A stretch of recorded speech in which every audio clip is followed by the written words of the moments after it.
because it came through and tried to beat the whole world down with a wrought iron stick.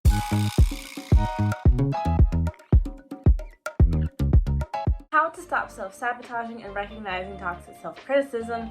Let's get into it. So the theme of this video is really going to be what is standing in between you and what you want is often just your own mind. And the reason I feel like the topic of self-sabotage is important is because we should understand the way that we self-sabotage, so that way we can make sure we are always pushing ourselves to the fullest, getting out of our comfort zone when necessary, and not conforming to the limits and restrictions placed on ourselves by our own mind. So now let's establish what self-sabotage is. Well, according to healthline.com off of Google, the definition of self-sabotage is thoughts or patterns that prevent you or hold you back from doing what you want. And I think it's fair to say that self-sabotage is really rooted in the fear of change and a false sense of security in our situation, even if we are aware that the situation is bad or we could be doing a lot better. To further explain, we could be in a bad situation and we are very much aware of that, but because we have some type of familiarity with the situation, we have some sort of sense of comfortability. Not a word, comfortability.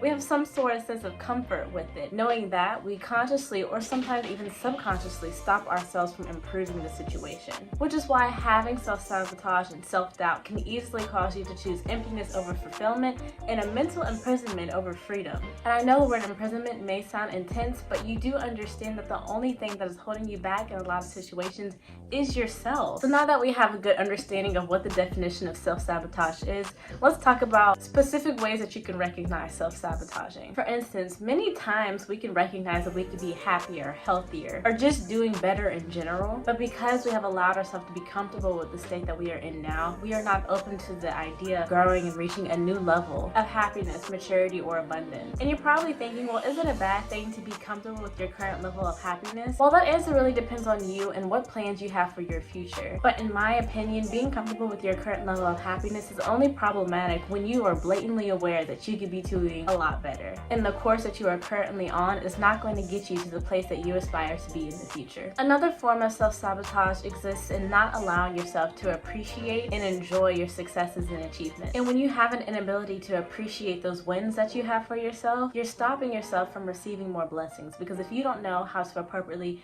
react and appreciate your own achievement, you're not even going to recognize when another one is coming your way. And this type of self-sabotaging, I think, is stemmed in how you think and how you talk about yourself. Because if you think and talk about yourself in a negative light, you could be knowingly or unknowingly damaging your self-worth and confidence. And this is where too harsh of self-criticism comes into play and being too hard on yourself. Sometimes you really just need to take a step back and analyze everything that you have accomplished and focus on everything that you did right and not every little other thing that could have been better. And also, this is kind of why I don't like self-deprecating humor. But I don't like making fun of myself to the point where I'm subconsciously becoming insecure over these things. Other forms of self-sabotaging exist in procrastinating, wanting to quit, and always making excuses for yourself. So now that we have a good general sense of what self-sabotaging is and how to recognize it, how do we stop doing it? Well, the first thing you need to do is believe with every ounce in you that you are worthy of everything you want and desire. If you do not believe that and you're always second-guessing yourself, you're always going to find yourself faced with another obstacle or another challenge that's preventing you from getting where you want to be. And if you have had certain experiences that have programmed you to believe that you are unworthy, it is your responsibility to do some serious self-healing and forgiving so you can let go of that toxic mindset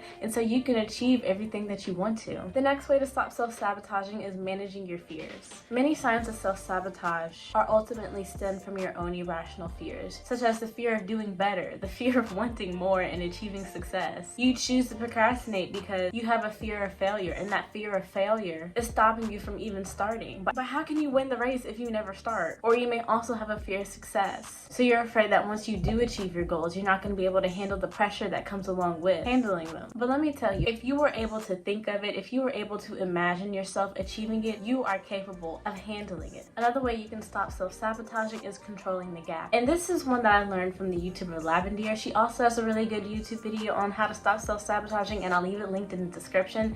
But basically, controlling the gap is knowing what you have to do and actually doing it. When you know you have to do something, but you've been putting it off, that gap is starting to get wider. You're starting to become more anxious and slightly uncomfortable with the reality of actually getting it done. Lastly, guys, you just have to keep going. Yes, everything is not always going to work out. And yes, it is very tiring to always try and push yourself to be the best version of yourself, but it is possible. If 2020 has taught me anything, it's that time stops for no one and nothing, which is why if you want to do something, you need to go and do it, as in today. And I don't say that to sound toxic, like you're running out of time. I'm just gonna go ahead and assume that everyone watching this is a young adult, and I feel like in this generation we have a serious problem with always comparing ourselves to the other person on social media and having that feeling that we're not doing enough, achieving enough, or working hard enough, and that we're running out of time. But we are not. Let's calm down for a second. We're not running out of time. But what I'm trying to say is that you shouldn't wait. If you want to do something, go out and do it. We are so blessed to have made it this far into our lives, and honestly this far into 2020, because it came through and tried to beat the whole world down with a wrought iron stick. But you will not get this moment back. So make it worth it and don't limit yourself. Don't let self-sabotage make you a chronic underachiever. And let me be real with you. You do such a disservice to yourself when you're here